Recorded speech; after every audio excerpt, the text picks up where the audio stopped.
పుస్తకాలు కూడా కదా, గ్రంథాలు అన్నారు. కనుక గ్రంథస్థం చేయబడినటువంటివి, కంఠస్థం చేయబడినటువంటివి, కంఠస్థం చేసేవి ఇవి. రెసిటేషన్ అంటారు అన్నమాట అండి, కంఠోపాఠం, బై హార్ట్ అంటారు. అందుకే చాలా విషయాలు, చాలా వచనాలు మనము కంఠస్థం చేసుకోవాలటండి. ఈ కంఠస్థం చేసుకున్నప్పుడు ఒకవేళ బైబిల్ మన దగ్గర లేకపోతే, మనం ఎక్కడికైనా వెళ్తే కనుక, బైబిల్ మర్చిపోతే కనుక మనం ఆ వాక్యాలు చెప్పుకోవడానికి, చదువుకోవడానికి అవకాశం కలుగుతుందని మీకు నేను తెలియచేస్తూ ఉన్నాను. మరి ఎంతవరకు మీరు వింటున్నారో, ఎంతవరకు గ్రహించుకుంటున్నారో నాకు అక్కర్లేదు, కానీ దేవుడే మీకు సహాయం చేస్తాడని నాకు అర్థమవుతుంది. తర్వాత ఏంటి, ఇప్పుడు మనము రూత్ దగ్గరికి రావాలి. ఇప్పుడు అది నా ఆశ. ఇప్పటికి ఎన్ని అయ్యాయి? వరుసలోను 39లోను 5 అయ్యాయి. 5 కాండాలు, 5 కాండాలు కాబట్టి 5 కాండాలు అయ్యాయి. ఆ తర్వాత ఏముందండి? ద్వితీయోపదేశకాండం తర్వాత గ్రంథం యెహోషువ గ్రంథం ఉంది. ఆ తర్వాత ఏముంది? న్యాయాధిపతులు ఉంది. ఆ తర్వాత ఏముంది? రూత్ ఉంది. ఆ తర్వాత ఏముంది? మొదటి సమూయేలు గ్రంథం. ఆ తర్వాత 2వ సమూయేలు గ్రంథం.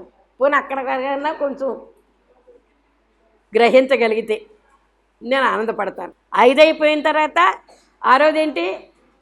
యెహోషువ, 7వది న్యాయాధిపతులు, 8వది ఇప్పుడు రూతు గ్రంథంలోకి వచ్చాము. తర్వాత కిందకి వెళ్తే ఇంక చాలా ఉంది చరిత్ర. ఇక్కడ ఉన్నది చరిత్ర, ఇక్కడ ఉంది చరిత్ర. ఇప్పుడు మీకే చరిత్ర అందాలి. ఇప్పుడు రూతు గ్రంథము ఎన్నో గ్రంథం ఇది? 8వ గ్రంథం. ఈ రూతు గ్రంథము దేని మధ్యన ఉంది బైబిల్లో? వేటి మధ్యన ఉంది? న్యాయాధిపతుల గ్రంథానికి, మొదటి సమూయేలు గ్రంథానికి మధ్యన ఉంది. ఇంతవరకు చెడిపోయినటువంటి మానవుడు, పుట్టించిన మానవుడు చెడిపోయాడు. వాడికి విమోచనలకు నిర్గమకాండం విమోచించబడటానికి, ఆ తర్వాత అరణ్యములో సంఖ్యాకాండము, అలాగే ఎలాగ దేవుని పూజించాలి, ప్రత్యక్ష గుడారాన్ని ఎలా నడుపుకోవాలి, లేవియ కాండము. ఆ తర్వాత ఈ 4 ఉన్నటువంటి చరిత్ర అంతా కూడా ద్వితీయోపదేశ కాండం అన్నారు. 5వ దాంట్లో ఏం చేశారు మోషే గారు?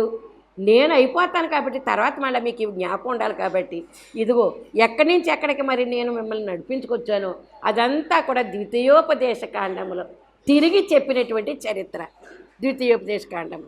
అయితే ద్వితీయోపదేశ కాండంలోకి వచ్చేసరికి అక్కడ వృత్తాంతం మళ్ళీ చెప్పారు. ఆ తర్వాత యెహోషువకు వచ్చింది, మోషే నడిపింపు ద్వారాగా. నెక్స్ట్ యెహోషువకు దేవుడిచ్చాడు. ఆ యెహోషువ ఏం చేశాడో తెలుసా? మోషే గారేమో ప్రజలు నడిపించుకొచ్చాడు. ఇంక నీ పని అయిపోయింది బాబు, యెహోషువకు అప్పచెప్పాయి ఈ పనినని ఆయన్ని తన దగ్గర తీసుకుపోయారు. యెహోషువకు ఆ పాలు తేనె ప్రవహించే దేశాన్ని పంచిపెట్టమని ఈయనకి ఆ భాగ్యం ఇచ్చారటండి. పంచిపెట్టి 12 గోత్రాలకి పాలు తేనె ప్రవహించే దేశాన్ని, నీవు అపాలసిన దేశాన్ని పంచిపెట్టని చెప్పి ఆ బాధ్యత యెహోషువ గారికి ఇచ్చారటండి. ఈ యెహోషువ కాలంలోనూ ఈ మోషే కాలంలోనూ ఈ యొక్క న్యాయాధిపతులను ఏర్పాటు చేసుకున్నాడట. ఎవరు? యెహోషువ. న్యాయాధిపతుల్ని నిర్గమకాండంలోనే 18వ అధ్యాయంలోనే మోషే గారి యొక్క మామగారి మాటను బట్టి న్యాయాధిపతుల్ని 10 మందికి ఒకడిని, 100 మందికి ఒకడిని, 1000 మందికి ఒకడిని న్యాయాధిపతుల్ని ఏర్పాటు చేసినట్లుగా మనం అక్కడ చూస్తూ ఉన్నాము. ఈ న్యాయాధిపతులే ఏలారట. ఎక్కడ? ఈ ద్వితీయోపదేశకాండం అయిపోయిన తర్వాత, యెహోషువ చరిత్ర అయిపోయిన తర్వాత న్యాయాధిపతుల కాలం.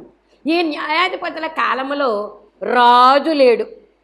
న్యాయాధిపతుల కాలంలో జడ్జెస్సే ఉన్నారు తప్ప కింగ్ అనేవాళ్ళు లేరు. రాజుల కాలం ఇంకా రాలేదు. అందుకే సమూయేలు గ్రంథానికి, న్యాయాధిపతుల కాలానికి మధ్యన ఏమొచ్చిందనమాట అండి? ఏ గ్రంథం వచ్చింది? రూతు గ్రంథం వచ్చింది. ఏమొచ్చింది? రూతు గ్రంథం వచ్చింది. ఈ రూతు గ్రంథం వచ్చేసరికి పరిస్థితి ఎలాగున్నాయంటే అరాచకంగా ఉందట న్యాయాధిపతుల కాలంలో. ఆ రోజుల్లో ప్రజల్ని ఆడడానికి నాయకుడు లేడు, న్యాయాధిపతి లేడు, రాజు లేడు. న్యాయాధిపతుల గ్రంథము 21వ అధ్యాయం లాస్ట్ వచనం చదవండి ఒకసారి. అది ఏటమ్మా?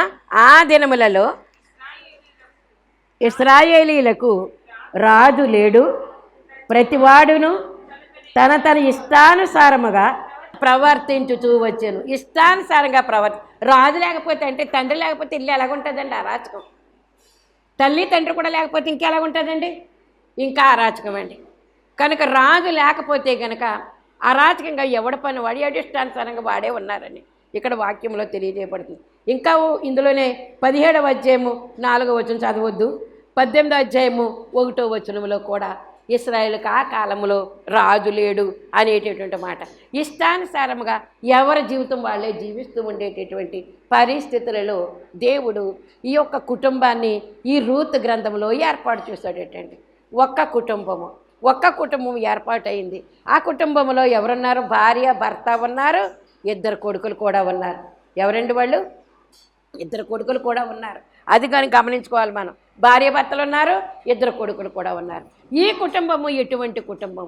ఆ కుటుంబానికి రూతు అనేటువంటి స్త్రీ యొక్క పేరే పెట్టేశారు. దానికి రూత్ అనేటువంటి గ్రంథమని అక్కడ బైబిల్లో రాయబడి ఉంది. ఈ రూతు ఎవరో ఏంటి అనేటువంటి విషయాలు మనం చెప్పుకోవాలంటే కనుక కొంత చరిత్రలోకి మనం వెళ్ళవలసి ఉన్నదన్నమాట. కనుక ఇక్కడ మనం చూసినట్లయితే మరి రూతు గ్రంథము 8వ గ్రంథం అని రాసుకున్నారు కదా. ఇందులో అధ్యాయాలు ఎన్ని ఉంటాయో చెప్పండి. అధ్యాయాలు 4 అండి. రూతు గ్రంథం అనేసరికి 4 గుర్తొచ్చేయాలి. 4 అధ్యాయాల్లో 84 వచనాలు ఉంటాయి. ఎన్ని వచనాలు ఉంటాయండి? 84 వచనాలు ఉంటాయి. అది గుర్తుంచుకోవలసినటువంటి వారమై ఉన్నాం. కనుక ఇక్కడ మనం చూసినట్లయితే ఈ గ్రంథము మరి ఎవరు రాశారు అంటే కనుక దీని గురించి కూడా ఉంది. సమూయేలు గారు రాశారటండి గ్రంథాన్ని. ఎవరు రాశారండి? ఈ గ్రంథాన్ని పాత నిబంధన భక్తులు, కొత్త నిబంధన భక్తులు 40 మంది రాశారటండి. జ్ఞాపకం ఉంచుకోవాలి అది కూడా. మీరు ఎంతమంది భక్తులు రాశారండి? 40 మంది. ఆయా కాలం ఒక్కసారి 40 మంది వచ్చేసి ఇక్కడ కూర్చోలేదండి. ఆయా కాలాల్లో ఒక్కొక్కరిని ఏర్పాటు చేసుకుని భూమి యొక్క చరిత్ర దగ్గర నుంచి దేవుని చరిత్ర ఆది మొదలుకొని అనంతం వరకు, అలాగే అనాది మొదలుకొని అనంతం వరకు, అంతం వరకు కూడా రాయబడినటువంటి విషయాలు అనమాట అండి ఇందులో. అది మరి సమూయేలు గారు ఈ రూతు గ్రంథాన్ని రాసినట్లుగా మనం చూస్తూ ఉన్నాం. పంచకాండాలని చెప్పుకుని ఎవరు రాశారని చెప్పుకున్నాము? మోషే గారు రాశారు. ఆయన ఫస్ట్ రైటర్. ఆయన ఏమన్నారండి? ఫస్ట్ రైటర్ అన్నారు మోషే గారిని. అయితే లాస్ట్ రైటర్ కూడా ఉన్నారు కదా. మరి ప్రకటన గ్రంథం రాసినటువంటి యోహాను గారు లాస్ట్ రైటర్ అనమాట అండి ఆయన. కనుక ఆఖరిగా రాసినటువంటి ఆయన. ఇప్పుడు మనము చెప్పుకోవాల్సింది ఏంటంటే కనుక ఒక్క కుటుంబమును గురించినటువంటి విషయము. ఆ కుటుంబం 4 వ్యక్తులు ఉన్నారండి. ఈ 4 వ్యక్తులను కూడా ఏ ఒక్క పేరు కూడా ఇక్కడ లేదండి ఇందులో. 4 ఉన్నారు వ్యక్తులు, తల్లిదండ్రులు, కొడుకులు 2 ఉన్నారు. ఆ 4 పేర్లు ఉన్నాయి. ఇప్పుడు గ్రంథానికి పైన ఏమనుంది? రూత్ అని ఉంది. ఏమనుంది? రూత్ అని ఉంది. గ్రంథం పేరు అడుగుతున్నాను నేను. బైబిల్లో ఉన్నాయి వాళ్ళ పేర్లు. బైబిల్ ఆ యొక్క ఈ గ్రంథానికి పైన పేరేముంది? రూత్. 2 అక్షరాలు. రూత్ ఎక్కడి నుంచి వచ్చింది? కుటుంబంలో లేని వ్యక్తి. ఎక్కడి నుంచి వచ్చింది? ఈ వ్యక్తికి పేరు పైన పెట్టాలని. చూసారా? అదే దేవుని బిడ్డలకు అలాగే ఉంటుందటండి. ఇన్నేనారో కలిగినటువంటి స్త్రీ ఏంటండి? ఘనత నొందుతుందంటే ఆ ఘనత ఇక్కడికి వచ్చిందన్నమాట. ఆమెకి ఏముందంటే ప్రేమ ఉంది. ఆమెకి ఏముందంటే కృతజ్ఞత ఉంది. ఆమెకి ఏముందంటే మృదు హృదయం ఉంది. ఆమెకి ఏముందంటే మంచి మనసు ఉంది, మెత్తని మనసు ఉంది. కనుక ఇలాంటి లక్షణాలు కలిగినటువంటి వ్యక్తి ఎక్కడి నుంచి వచ్చిందో ఇప్పుడు మనం గుర్తెరగాలి. ఇప్పుడు ఎక్కడి నుంచి వచ్చి కుటుంబంలో పడింది. ఈ కుటుంబంలో పడితే కనుక ఈ గ్రంథానికి పేరు వచ్చింది. ఎందుకు వచ్చింది అనేటువంటి విషయాన్ని మనం తెలుసుకోవాల్సినటువంటి వారమైన. ఇప్పుడు 8వ గ్రంథం మీకు ఎప్పుడో తర్వాత చెప్తాను. గ్రంథాలు ఎన్ని ఉన్నాయో, ఎవరెవరు రాస్తారో ఆ విషయాన్ని కూడా మీకు తెలియజేస్తాను దేవుడు సమయం ఇస్తే కనుక. ఇప్పుడు మాత్రము రూతు గ్రంథంలో కొన్ని విషయాలు చెప్పుకుందాం మనం. కొన్ని విషయాలు ఏంటంటే కనుక ఇక్కడ మనం చదువుకున్నాం కదా, యోధా బెత్లెహేం అన్నారండి. ఇక్కడ మొట్టమొదటి వచనం రూతు గ్రంథము 1వ అధ్యాయం మొదట్లో ఏమని ఉందండి? న్యాయాధిపతులు ఏలిన దినముల యందు దేశములో కరువు కలుగగా యోధా బెత్లెహేము నుండి ఒక మనుషుడు తన భార్యను తన 2 కుమారులను వెంటబెట్టుకొని మోయాబు దేశమున కాపురముండుటకు వెళ్ళాను. ఎక్కడ వాళ్ళు ఎక్కడికి వెళ్ళారు? ఒకసారి ఇది కూడా ఆలోచన చేయాలండి. ఎక్కడ వాళ్ళు ఎక్కడికి వెళ్ళారండి? యోధా బెత్లెహేం అంటే ఏంటనుకుంటున్నారు మీరు? యేసు ప్రభు తర్వాత పుట్టినటువంటి బెత్లెహేం గ్రామం. అది బెత్లెహేం అంటే రొట్టెల ఇల్లు అని అర్థం. బెత్లెహేం అంటే ఆహారానికి లోటు లేని ఊరది. బెత్లెహేం అంటే ఊరు. ఆ ఊరిలో ఆహారానికి లోటు లేదు. ప్రతి ఇంటికి కూడా ఏముంటుంది తెలుసా? ఆహారం సమృద్ధిగా ఉంటుంది. కానీ అయితే కరువు వచ్చింది అంటున్నారండి. కరువు కలగగా అక్కడి నుంచి ఒక కుటుంబము ఎక్కడికి వెళ్ళిందట? మోయాబు దేశానికి వెళ్ళిందట. ఈ మోయాబు దేశం అంటే దేవునికి వ్యతిరేకమైనటువంటి మోయాబు దేశం. మోయాబీయులు యెహోవా దేవుడు అంటే పడద వాళ్ళకి. విగ్రహ పూజలు చేస్తారు వాళ్ళు. ఆ విగ్రహ పూజలు చేసేటువంటి వారి దేశంలోకి వెళ్ళారటండి. అందుకే అద్దెకి వెళ్ళండి, దేవుని బిడ్డల గృహాల్లోకి వెళ్ళండి. అద్దెకి వెళ్ళండి, విగ్రహాలు పూజించే వాళ్ళ గృహంలోకి వెళ్ళకండి. ఎప్పుడో ఒకప్పుడు ఆ యొక్క ప్రభావం మన మీదన్నా పడుతుంది. ఆ కుటుంబీకులైనా సరే, ఏమండి నాలించి ఉన్నారు కదా, మా పూజ దగ్గర కూడా ఒక్కసారి రండి బాబు, ఎలాగుంటుందో చూద్దరు కానీ, వ్రతం చేసుకుంటున్నాం కదా రండి బాబు అంటారు మనల్ని. మొకమాటానికి ఏం చేస్తామంటే కూర్చుంటాం, వెళ్తాం, ఏం చెయ్యం కానీ చేతి కొట్టుకుని కూర్చుంటాం, వెళ్తాం. వెళ్ళొచ్చా? వెళ్ళకూడదు అంతే. ఇంకెన్నెన్నో వస్తున్నాయి టీవీలో మనకి. వెళ్ళొచ్చు పాపం ఫ్రెండ్స్ కాబట్టి, మనల్ని ప్రేమించారు కాబట్టి వెళ్ళొచ్చు అని అంటున్నారు. వెళ్ళకూడదు. ఆది నిష్ఠూరమే మంచిదంటే. దేనికంటేని? అంచు నిష్ఠూరం కంటే కూడా. అక్కడికి వెళ్ళిన తర్వాత నేను రావడమే తప్పు అయిపోయింది అనేది కన్నా, నెత్తుకొట్టుకునే కన్నా నేను రాను, అది తినను, అది మా పని కాదు. ఎంతమంది గుండె మీద చేసుకుని చెప్పగలుగుతున్నారు? ఒక్కసారి ఆలోచన చేసుకోవాలటండి. మనం రాను, నేను తినను అంతే. ఎన్నో అంటారు. ఆఖరికి వాళ్ళే ఏం చేస్తారు తెలుసా? ఈ పదార్థం వాళ్ళు తినరు, ఈ పూజ దగ్గర వాళ్ళు రారు, వాళ్ళ దేవుడు వేరు, వాళ్ళ భక్తి వేరు. వాళ్ళు తెలుసుకుంటారు, వాళ్ళకి మనం పెట్టరు, తర్వాత మళ్ళీ మనల్ని రమ్మనరు. ఒక్కసారి అయిపోతుంది. మొహమాటం కొద్దీ మనం వెళ్ళామంటే కనుక ఇంకా జీవితాంతం అక్కడ ముడిపడిపోవాలి. మన యొక్క పవిత్రతకి మచ్చ వచ్చేస్తుంది అని అర్థం చేసుకుందాం. నిలబడి చూడటమే కదా, ఏం పర్వాలేదు కదా అన్న మాట అసలు మనకి ఉండడానికి వీలు లేదని దేవుడు సెలవిస్తూ ఉన్నాడు. కానీ వీళ్ళు ఏం చేశారంటే, కరువు వచ్చిందని, రొట్టెల ఇంట్లో కరువు వచ్చింది. అందరూ లేరా అక్కడ? ఎందుకు ఈ ఒక్క కుటుంబం ఎందుకు వెళ్ళిందని రాశారు ఇక్కడ. ఒకసారి చూడండి, ఎందుకు విడిచిపెట్టవలసి వచ్చింది? ఉండొచ్చు కదా, దేవుడు మళ్ళీ దృష్టిస్తాడు కదా. కరువులాగే ఉండదు కదా. ఈ మాత్రం కరువు కూడా నువ్వు మరి అనుభవించలేక సమృద్ధిగా ఉందని వెళ్ళిపోయావు నువ్వు అక్కడికి. మోయాబు దేశము దేవుడికి ఇష్టం లేనటువంటి దేశమని మీకు నేను తెలియచేస్తూ ఉన్నాను. దీనికి ఏంటంటే మరి కరువు అన్నారండి. దీని గురించి కూడా ఒక మాట చెప్తాను. కరువు అంటే ఏంటనుకున్నారు? ఆహారం కరువు కాదంటండి. కరువు అంటే రకాలు ఉన్నాయండి. ఆహారం కరువు ఒక రకం, అది శరీరానికి. రెండోది ఏంటో తెలుసా? వాక్యం అనే కరువు అంటే. ఏం కరువు? ఇప్పుడు నిత్య సన్నిధి దొరుకుతుంది మన యొక్క చర్చిలో. నిత్యము రోజు వాక్యం అందించబడుతుంది. అవునా కదా చెప్పండి? దొరుకుతుందా మీకు అందరికీ? ఎక్కడ దొరికింది? నిత్య సన్నిధికి వచ్చిన వాళ్ళకే దొరుకుతుంది. నిత్య సన్నిధి అంటే ఇవాళ సోమవారం కాదండి. అక్కడ నిత్య సన్నిధి రోజు దేవాలయంలో నిత్యము సన్నిధి, దేవుని దగ్గర కనిపెట్టడం, వాక్యం చదువుకోవడం. రాగలుగుతున్నామా? రాలేకపోతూ ఉన్నాం. నిత్యము వాక్యం దొరుకుతున్నాం. అయ్యో బాబో, నేను ఎరుదును కానీ వెళ్ళాలనుకున్నాను కానీ ఇంత చెప్పేశారు. బోర్డు మీద కూడా రాస్తున్నారంట కదా, శుద్ధమెక్కించుకుని బోర్డు ఎట్టుకుని రాస్తున్నారు. తెలుస్తుందా మీకు ఇది? బోర్డు మీద కూడా రాస్తున్నారు. అయ్యో వెళ్ళలేకపోయాను. ఇది 8వ గ్రంథమా? ఇందులో 4 అధ్యాయాలు ఉన్నాయి అని తర్వాత ఏమంటారన్నమాట. ఎవరన్నా చెప్తుంటే మీకు ఆశ్చర్యం వేస్తుంది.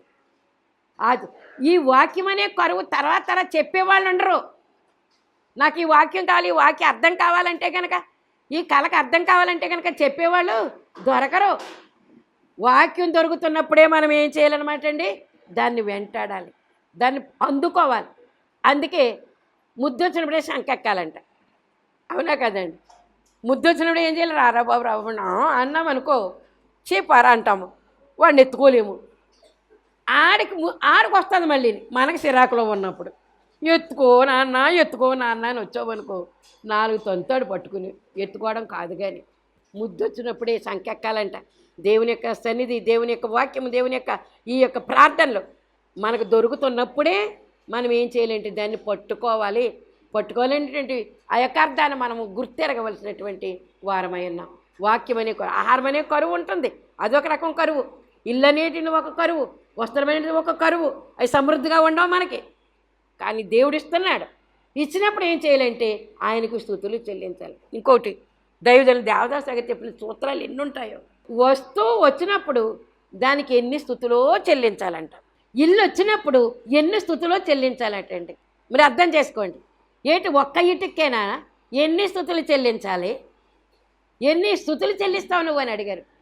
నోరావలించాం. అప్పుడు మాకు అంత అనుభవం లేదు, అంత అనుభవం లేదు.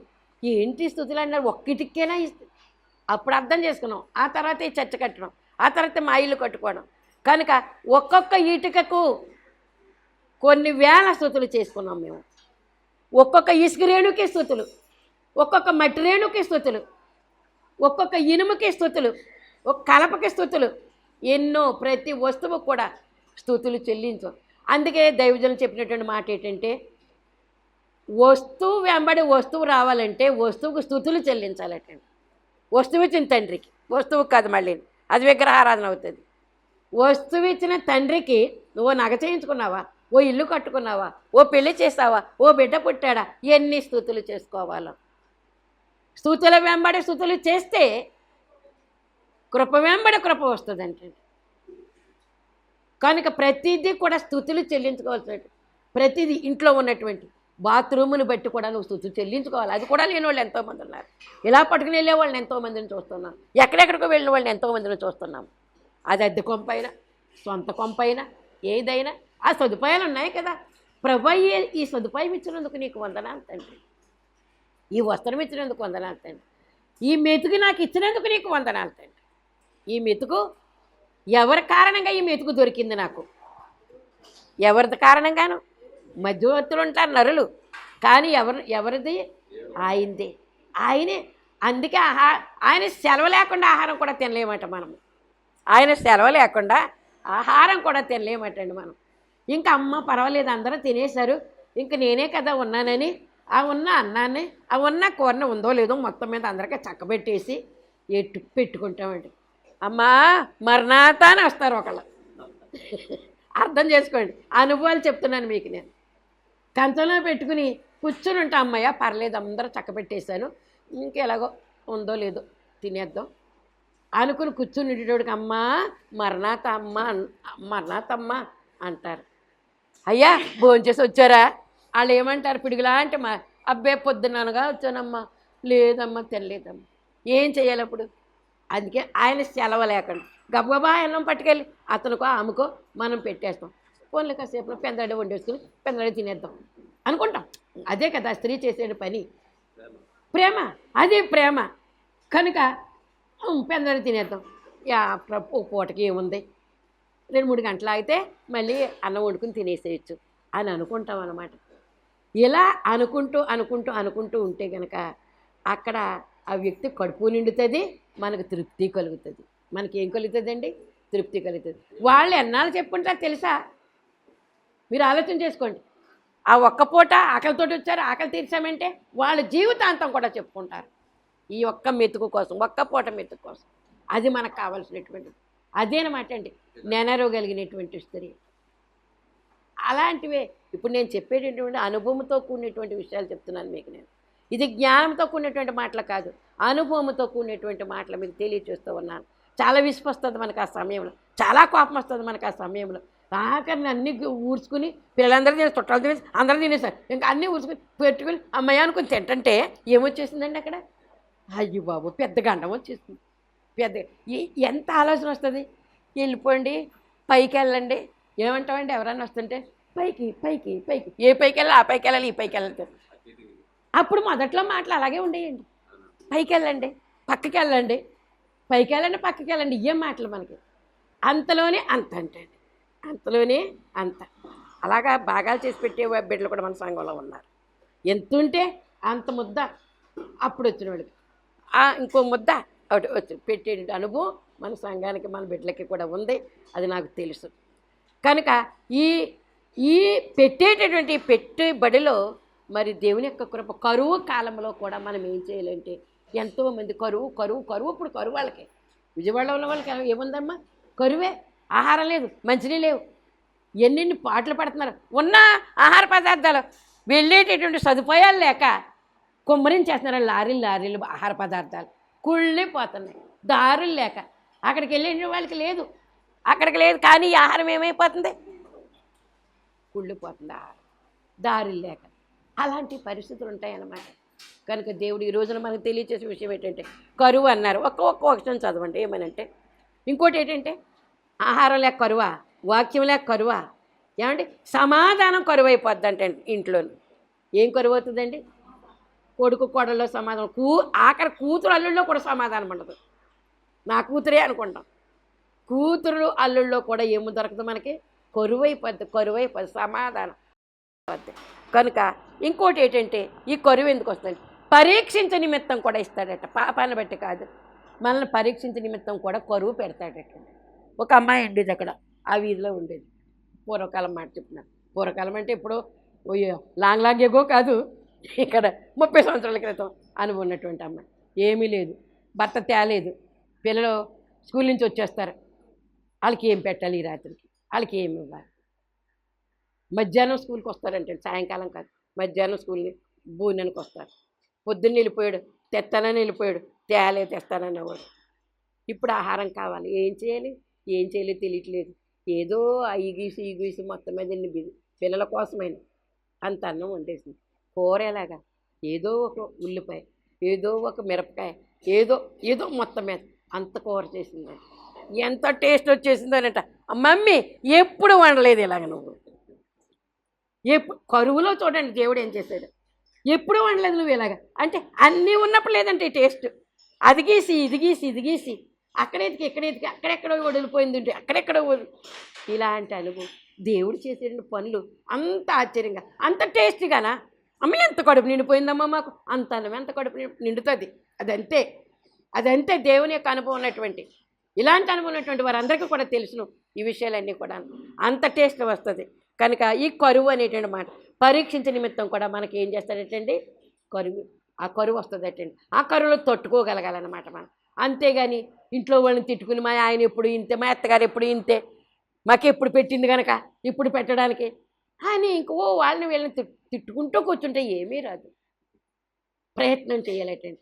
అయ్యో కరెంటు పోయిందని కూర్చోక అక్కడ ఒక అగ్గిపుల్ల తీయి, ఒక కొవ్వొత్తు వెతుకు, వెలిగించు, అప్పుడు అక్కడ ఎట్టు. నువ్వు ఎవరో వస్తారు, ఏదో చేస్తారు, చూడొద్దు. మన ప్రయత్నం కూడా ఉండాలని దేవుడు మనకి తెలియచేస్తూ ఉన్నారు. ఈ ఆమోస్ గ్రంథం 8:11 చదవండి ఒకసారి. ఆమోస్ గ్రంథము 8:11 గబగబా తీసేయకపోతే నేనే చదివేస్తాను. రాబో దినముల యందు దేశములో నేను క్షామము పుట్టింతును, అది అన్నపానములు లేకపోవుట చేత కలుగు క్షామము కాక యెహోవా మాటను వినకపోవుట వలన కలుగు క్షామముగా ఉండును. ఇదే యెహోవా వాక్కు. రాబోయే దినాల్లో కరువు కాటకాల 7 సంవత్సరాల కరువు రోజులు వస్తున్నాయి మనకి. ఆ 7 సంవత్సరాల్లో నీ పిల్లని ఇవాళ తిందాము, రేపొద్దున నా పిల్లని తిందామంటారంటే, అంటే బిడ్డలను కూడా వండుకునేటటువంటి దుస్థితి, భయంకరమైనటువంటి కరువు రాబోయే దినాల్లో ఉంది. అందుకే దైవజనులు దేవదాసాయి గారు చెప్పినట్టు మాట చాలామందికి వినటానికి ఇష్టం ఉండదు ఇలాంటి మాటలు. ఆయన ఏమన్నారు తెలుసా? గుప్పుడు బియ్యం తీయండి మీ ఇంట్లో నుంచి, మీకు కరువు రాదు అని చెప్పారు. ఎంతమందికి ఈ అలవాటు ఉంది, గుప్పుడు బియ్యం తీసే అలవాటు. అది మనకి కరువు కాలంలో సమృద్ధికరమైనటువంటి ఆహారము మనకు దొరుకుతుందటండి. మనం ఇంట్లో, అందుకే నాకు దేవదాసాయి గారు చెప్పినటువంటి మాట, పెట్టులో తీయటం కాదంటండి గుప్పుడు బియ్యం. మీకు అది కూడా తెలియజేస్తున్నాను, చాలామందికి తెలియదు. గుప్పుడు బియ్యం అంటే ఎప్పుడు తెలియదు తెలుసా? చేటలు లేవు ఇప్పుడు. చేటలో పోసుకుని చెరిగేసి, ఎన్ని వండాలనుకున్నావు, ఎన్ని గ్లాసులు, ఎన్ని తవలో, అది చెరిగేసుకుని, ఏరేసి చెరిగేసుకుని అందులో పోసేసి, అప్పుడు ముసుగేసుకుని అక్కడ చెయ్యేసి, ప్రభువా ఈ ఆహారం నాకు నా కుటుంబానికి ఇచ్చినందుకు నీకు వందనాలు, ఇందులో మొట్టమొదటి ముద్ద నీకు ఇస్తున్నానని గుప్పుడు బియ్యం తీసి డబ్బాలో పోసుకోవాలి. ఓ డబ్బా ఏర్పాటు చేసుకోవాలి. ఓ డబ్బా అక్కడక్కడ తినే డబ్బాలు కాదు, ఒక కొత్తది ఏదో ఒకటి. అంత క్రితం వరకు నువ్వు అది వాడకుండా ఉంటే ఆ డబ్బాని నీట్గా చేసుకుని, అది దాని అర్థం ఏంటంటే కొత్తది కొనుక్కోచేయమని కాదు, నీట్గా ఉండేటువంటి డబ్బాని ఒకటి తీసుకోండి. ఇంచుమించు కేజీ అవుతాయి వారానికి అయ్యేసరికి. ఈ డబ్బాని తీసుకుని నీట్గా పెట్టుకోవాలి ఒక చోట. ఓసారి అది మళ్ళీ దానిలో పప్పుసారి వేసుకుంటాను, బియ్యం చెట్ల పోసేసి పప్పుసారి వేసుకుని కూర వేసుకుని పట్టుకెళ్తాను, మళ్ళీ పంపుతానులే నీకు అని అనటానికి వీల్లేదు. అది ఇంకా దేవుని కొరకు ఆ డబ్బా ప్రతిష్ట చేయబడింది. నువ్వు ముసుగేసుకుని ప్రవ్వా ఇదిగో మొదటి ముద్ద నీకు ఇస్తున్నానని గుప్పుడు బియ్యం తీసి ఆ డబ్బాలో పోసి డబ్బా నువ్వు అక్కడెక్కడ పైన పెట్టేసుకో. దాన్ని మరలా తీయకు, నువ్వు మళ్ళీ వండుకోవడం తీయకు. నువ్వు చాలామంది గుప్పుడు బియ్యం తీస్తారు, మళ్ళీ ఆ పూటలు ఏవని తర్వాత మళ్ళీ బియ్యం వచ్చిన తర్వాత వేసేద్దాంలే అనుకుని మళ్ళీ వేసేస్తారు. ఇంకా తీకు, దాన్ని తీయొద్దు. ఇంకా అది ఇలా చేసిన వారికి ఆహారం ఈ లోకంలో ఉండగా కరువు ఉండదు, కరువు కాలంలో కూడా కరువు ఉండదట. ఎవరి వలెను జ్ఞాపకం చేసుకోండి. సారేపత్తు గ్రామంలో విధవరాలు ఏం చేసింది? కరువు, ఇంతే పిండి ఇంతే నూనె ఉంది, పులలేరుకోవడానికి వచ్చింది. ఏలియా ప్రవక్తను దేవుడు పంపించాడు, నీకు ఒక వ్యక్తిని పోషించడానికి ఇస్తున్నాను అన్నాడు దేవుడు. ఎంత గొప్పవాడో చూడండి.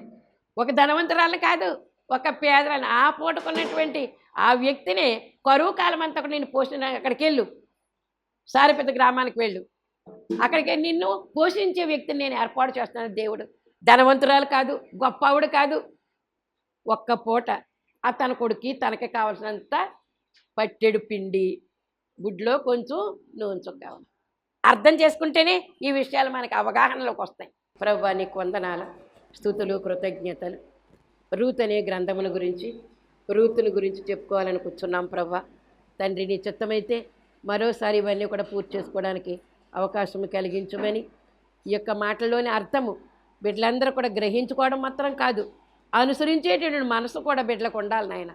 అనుసరించే మనసు కలిగిన వారే నీతో సహవాసం చేస్తూ రెండవ అక్కడికి ఆకర్షించబడటానికి అవకాశం కలిగించమని అతి శీఘ్ర కాలంలో పెండ్లి కుమారుడిగా మా కొరకు రానయ్యన్న యేసు అతి పరిశుద్ధ నామమున అడుగుచున్నాం పరమ తండ్రి, ఆమేన్.